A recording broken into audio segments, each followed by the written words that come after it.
Ginoo naghatag og kaluwasan, dalaygon siya labaw sa tanan. Alleluia, alleluia, alleluia, alleluia, alleluia.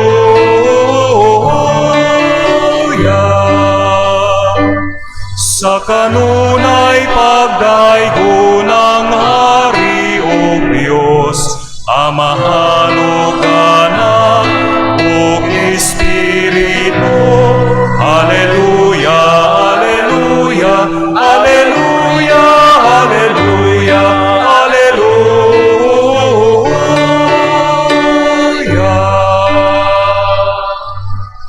Ang Ginoo manaka ninyo. Manaw sa kanimo.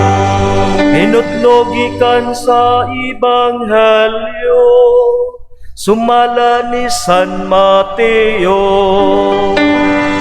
Himayaon ikaw, O Ginoo.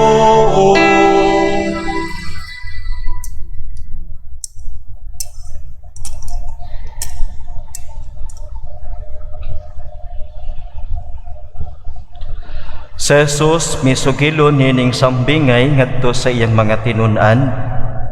Sama kini sa usa ka tawo nga hapit na mupanaw. Gitawag niya ang iyang mga sulugoon o gipiyalan niya sa iyang katigayunan. O gihatagan silang puhunan sumala sa ilang katakos.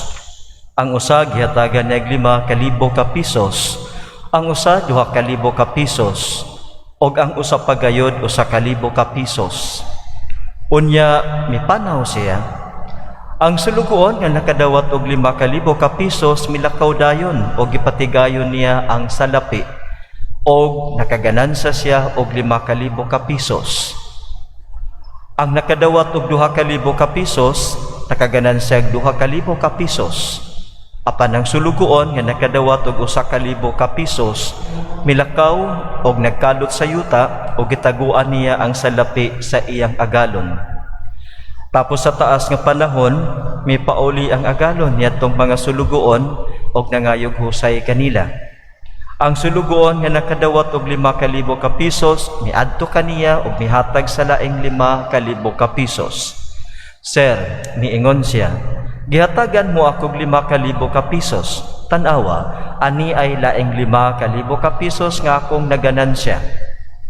Maayo, buutan ka og maayong sulugoon, miingon ang agalon. Sanglit kasaligan ka man sa diyutang salapi, piyalan ko ikaw sa daghang salapi. Dali sulod ngari og ambit sa akong kalipay. Unya misulod ang sulugon nga nahatagan og 2,000 ka pisos og miingon, Sir, gihatagan mo ako og 2,000 ka pisos. Tanawa, ani ay laing 2,000 ka pisos nga akong naganansya. Maayo, buutan ka og maayong sulugoon, miingon ang iyang agalon. Sanglit kasaligan ka man sa diyutang salapi, piyalan ko ikaw sa daghang salapi. Dali, sulod ngari og ambit sa akong kalipay.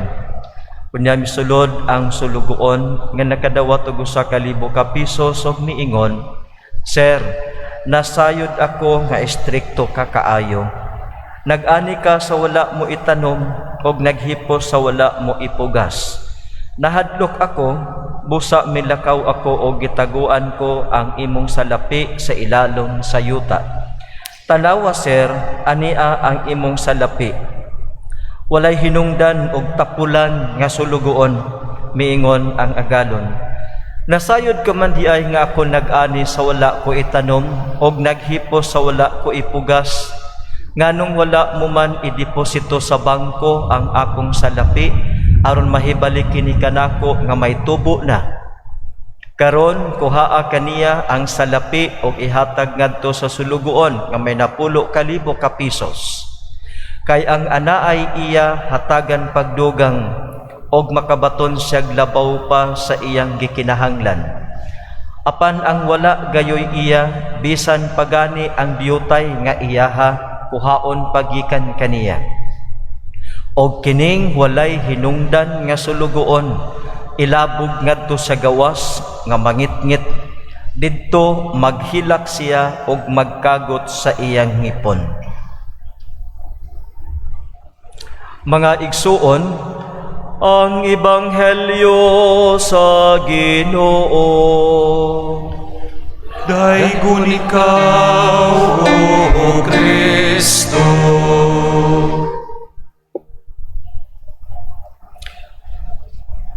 Naminaw kita sa atong ebanghelyo niining adlaw. Gisaysay kanato ni Jesus ang usa na usab ka matang sa sambingay nga ang usa ka adunahan nga tawo buot siya nga muadto sa layo nga lugar, busa ang iyang katigayunan iyang gitugyan sa pagdumala sa iyang mga sulugoon.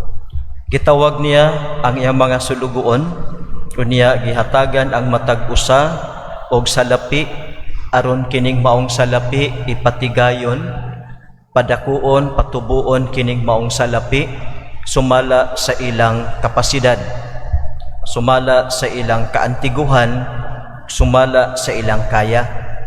Busa nagkalain-laing kantidad ang gihatag, adunay nakadawat og 5,000, 2,000 og 1,000. Unya kining ang iyang amo milakaw ngadto sa laing lugar og sa human sa mga dugay-dugay nga panahon mibalik siya og iyang gitawag ang mga sulugoon nga iyang gitugyanan sa katungod sa pagdumala sa iyang bahandi. Og ang matag usa miadto kaniya ang nakadawat og 5,000 mihatag og ginansya nga 5,000, ang 2,000 nakaginansya pod og 2,000, ang 1,000 giuli ang puhunan human sa dugayng panahon wa mo dako intak ang iyang kwarta og giuli sa ilang agalon. Sa duha ka nga sulugoon nga naguna mingon ang agalon, buotan ka, maayo ka, buotan ka nga sulugoon unya kasaligan ka sa mga butang nga jutayng salapi, saligan ko ikaw sa daghang salapi. Apan sa ikatulo, mingon siya, wa kay pos, wa kay hinungdan, tapulan ka nga sulugoon. Nya mingon siya dayon, kuhaa kaniya kanang salapi o ihatag ngadto sa adunay na 10,000 ka pisos o kining tapulan nga sulugoon, kining way hinungdan, way pos, ilabay ngadto sa gawas, no? Ilabog ngadto. Dito siya sa ngit-ngit og didto maghilak siya og magkagot ang iyang ngipon. Mga kaigsuodan, unsa may angay natong pamalandungan ni ining maong sambingay sa Ginoo. Una, mingon kita nga ang God walay pinalabi. Ang Dios walay pinalabi. Kitang tanan nakadawat og panalangin gikan sa Ginoo sumala sa atong kapasidad. Sumala sa atong gitawag nato nga what we can receive and according to our potentials to develop the gifts of God. Sumaw na nga ang matag usa, blessed kita kaayo. Walay si bisan kinsa nga binuhat sa Dios nga wala gipanalanginan. Everybody receives his part of the blessings of God. So kay tanan man ta, perhaps it's not good to compare myself with you or to compare yourself with other people. Kaya kung i-compare na to ang atong kaugalingon sa matag usa, maingon dayon ta, Lord, ngano man sa nga daghan man sa blessing ako, Lord, gamay man akong blessing, magmahay dayon ta. Unya, when we compare ourselves with others, mayon dito nga, Lord, kana sa daotam man sa kinabuhi, unya, mas dato man sa kisa ako, mas may man sa kahimtang, Lord, magsugod na din ta og litania sa pagmahay sa Ginoo. Litania sa mga pagselos, kano na sa ingana sa Lord, kaya ba mag-usiyang kinabuhi? Ingon na to nga, God has given us gifts. We are given different gifts. Dili parihas og sizes, dili parihas gagasa, apan tananta ang common denominator, everybody is blessed. Tananta nakadawat og panalangin gikan sa Ginoo. Unya, how to develop this gift nga gihatag sa Ginoo? Ikaduha nga atong pamalandungan, ang Ginoo misalig kanimo. So una, ang Ginoo nag-apod-apod sa iyang panalangin para sa tanan. Way gipili, way gipihig. Unya, ikaduha, ang Ginoo misalig kanimo nga kining iyang gihatag kanimo bisan unsa man kagamay sa imong pananaw, kini nga gihatag nga gasa sa Ginoo kanimo mahimo kining great gift para kanimo o para sa imong pamilya o para sa imong community. Walay gamay nga dili mahimong dako. Posible nga ang dako mahimong gamay. Apanindot nga mamalandong tanga, everything begins with a simple beginning. Bisan kanang atong mga kanang atong mga paningkamot, everything begins with a simple beginning. Unya kay gitugyan man sa Ginoo kanato kanang the authority to develop, the authority to make use of our gifts for our benefit and also for the benefits of others, then it is our responsibility to develop these gifts. So now, start counting what are the gifts God has given you. So instead of starting to complain, He has more, I have less, He has more than what I have. So we start counting, Lord, what you have given me. These are the things that you have given me. And Lord, I want to make this grow. I want to make this big and great. So mao na nga diha mo sulod ang atong human responsibility nga ang gigasa sa Ginoo kanimo will not work like a magic. It will work with your cooperation. It will become big with your enthusiasm. It will become great with your endeavor to make and harness these gifts nga mahimo siya nga mapuslanon og mabungahon og mahimo nga dako diha sa imong kinabuhi o sa kinabuhi sa imong katilingban. So, God trusts you. God distributes His blessings. God trusts you. Unya karon ang Ginoo wala man na sa mag-expect nga whatever amount or whatever gift we can give, He has given us, tugbangan pod nato.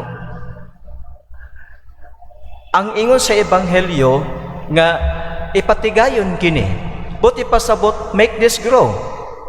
Mora na gyud ang giingon sa Ginoo, make this grow, develop this, use this for your needs.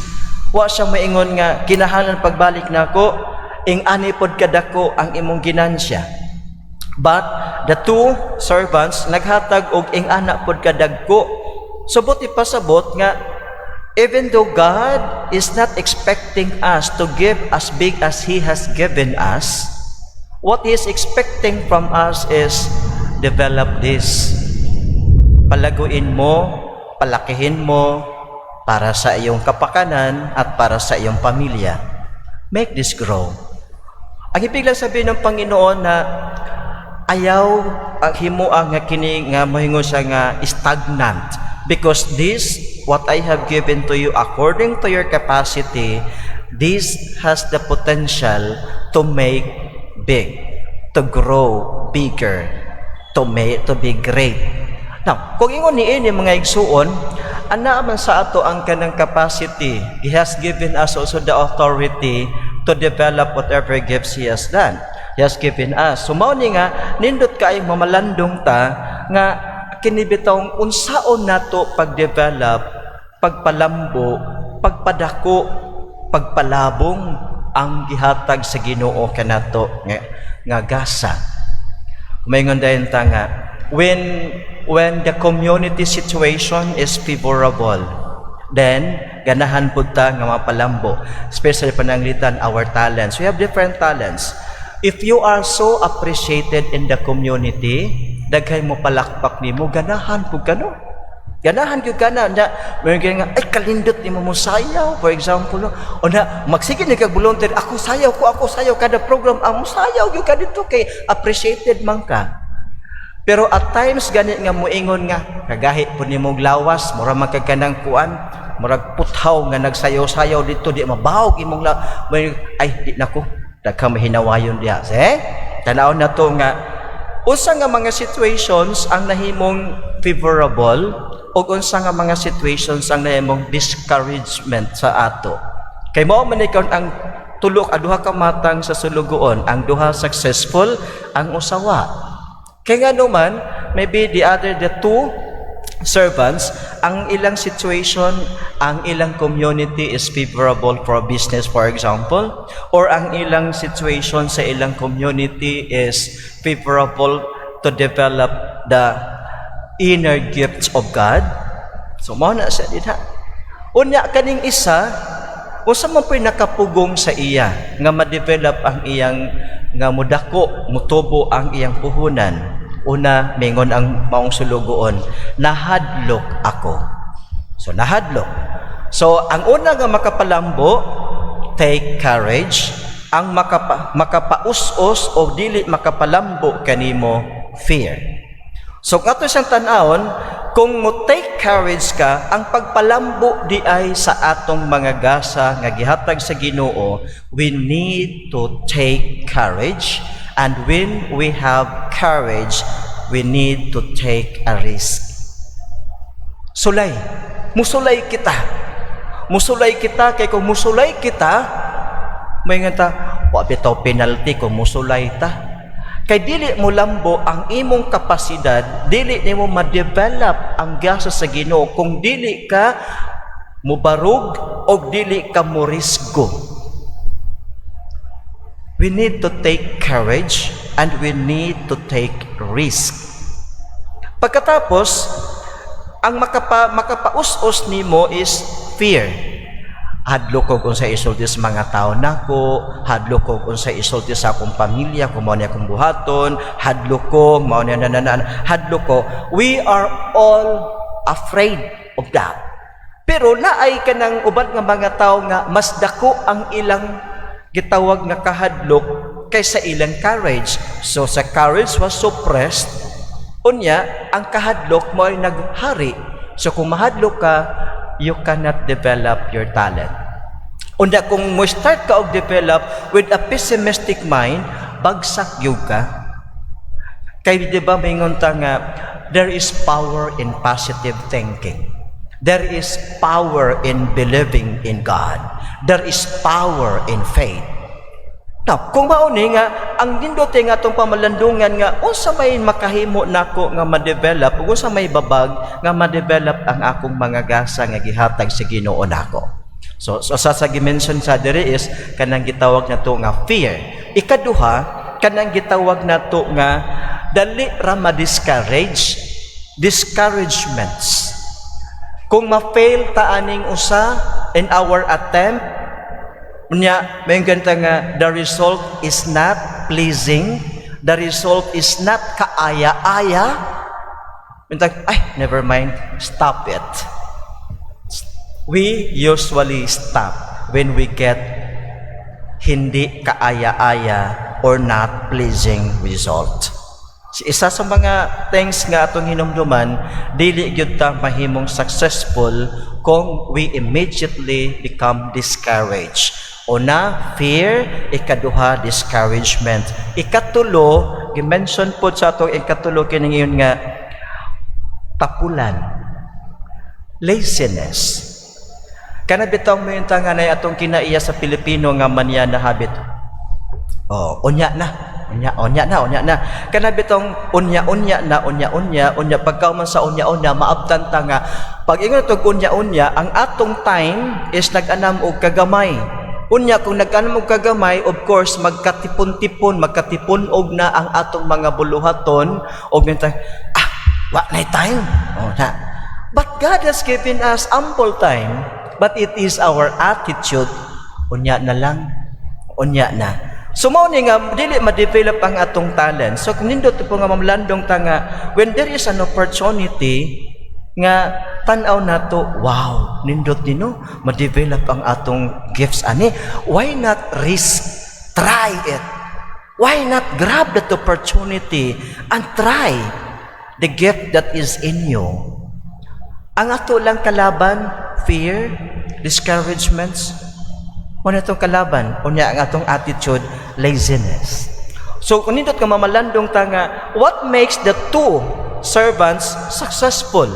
Of course, they have the enthusiasm, they have the positive thinking, they have also the faith. They believe in their own capacity, they believe, and they also believe that there is that divine providence nga mupadayon pagbubuog panalangin kanila para mahimo silang successful. Faith makes miracles.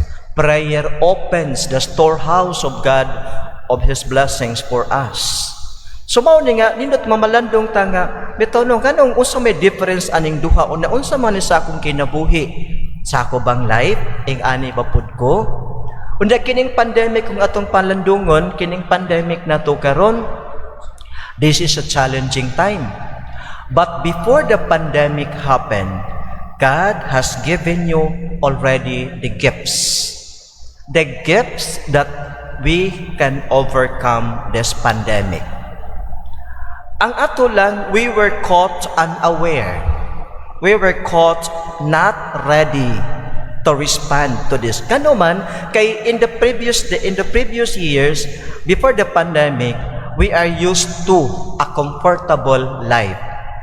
Kung naatay gusto paliton, we just go to the mall, we just go to the market. Sa una, mo man atong kanang usual way of life.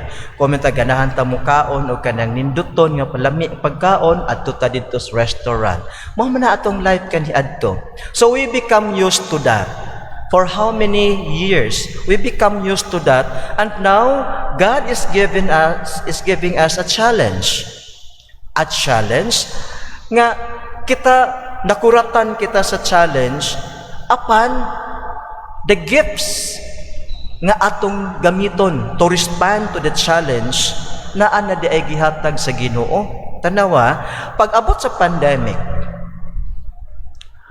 ang mga katawhan nawad ang trabaho, pero nahibaw pud ta ka even kanang usa ka lata, bisag kanang usa ka galon nga plastic, pwede day katamnan og ang uban nagtanom.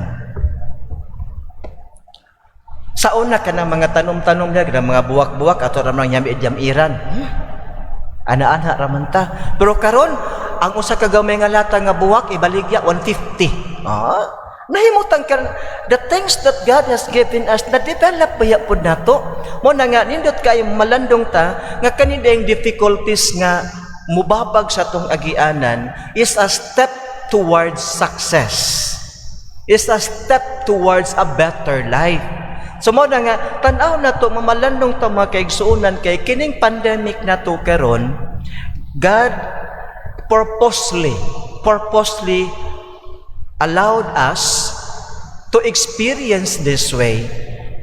But He secured us first, nga before ta mo experience ani, He has given us already the gift. Sa una, di man ta kamaoan ng mga teleconference. Kaya ang ato yung nakonsa na ka ng face-to-face. Pero nakamao ba ta ka mag-teleconference, mag-Zoom meeting? Nakamao na ta ka ng mag-online business. Kanya to di man kaya na, we cannot imagine that before. Pero karon, almost everybody is doing that. We cannot imagine before nga ang atong mga estudyante mag-online classes, mag-modular classes. It was not yet in our consciousness before. Kaya we used to go to school. We used to go for a face-to-face teaching method. But now, we learn something new. Kaniadto, pariwara ta sa tong kaugalingon. We eat what we want. Kaniadto, we talk as loud as we can. Kaniadto, we go as close as we can, elbow to elbow. But now, we are also told nga, can you give a little distance? Can you give a little space? Murabod kita ba? Kita ba problema na ta? Mayroon ka nga, can you give me a little space for myself? Makanap ito yung nga mga kuhan. Nindot mayo po na mamalandong tanga.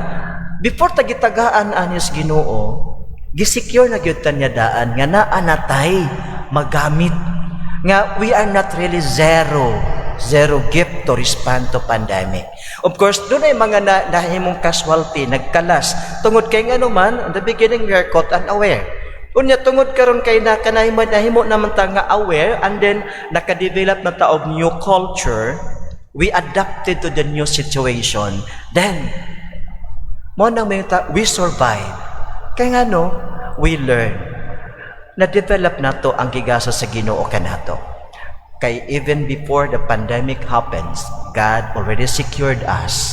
So ang ato lang, kinahanglan i-discover nato og atong i-develop kining gift sa Ginoo nga gihatag niya na kanato before this challenging situation. Every challenging situation is a call to faith, a call to believe. So mao na nga, kumutan-aw ta sa panig-ingnan sa mahal nga Birhen, a challenging situation for the Blessed Mother believes. Katong annunciation sa anghel sa iya, may mo siyang nanay, ito sa challenging situation sa mahal nga Birhen, but the Blessed Mother believes.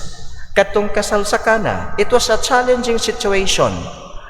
Bisan og miingon si Jesus, iyang anak, miingon kaniya nga, what is it for you and for me? This is not yet my time. Why are you telling me what to do? But Mary believes, and because of faith, because of the belief of Mary, the Savior was born.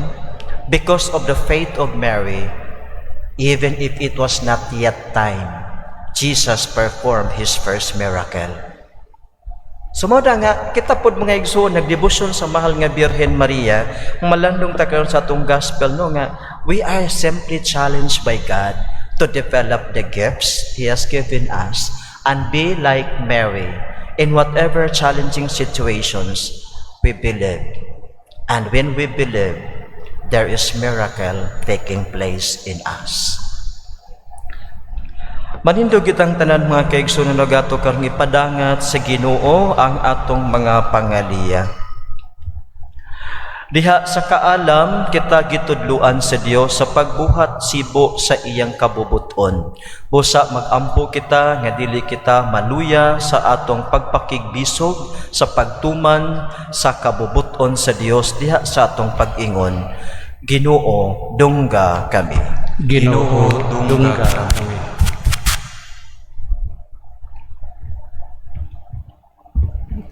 Alang sa tanan nga naghalad sa ilang kaugalingon ngadto sa Dios nga magmatinud-anon unta sila sa ilang mga saad, magampo kita sa Ginoo. Ginoo, dungga kami.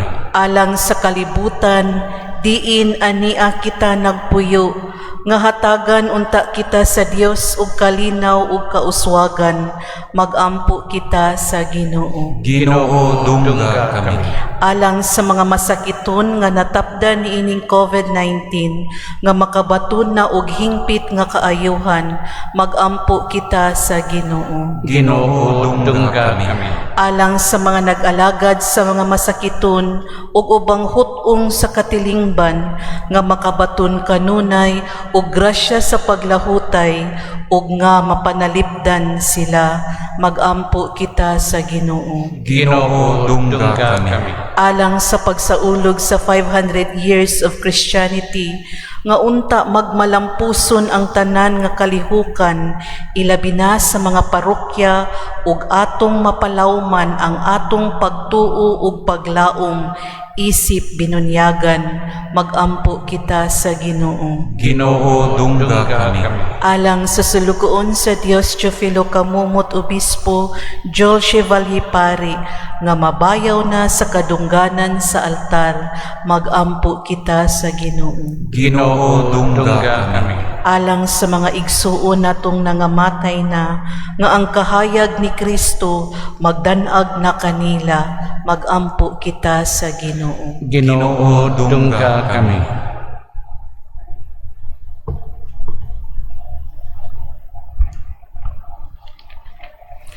Ginoong Dios, imong gihatagan si San Agustin og langitong kaalam. Pinagi siyang pangaliya, tabangi kami sa pagsunod og pagtuman sa kabubuton sa Dios, pinaagi ni Kristo among Ginoo.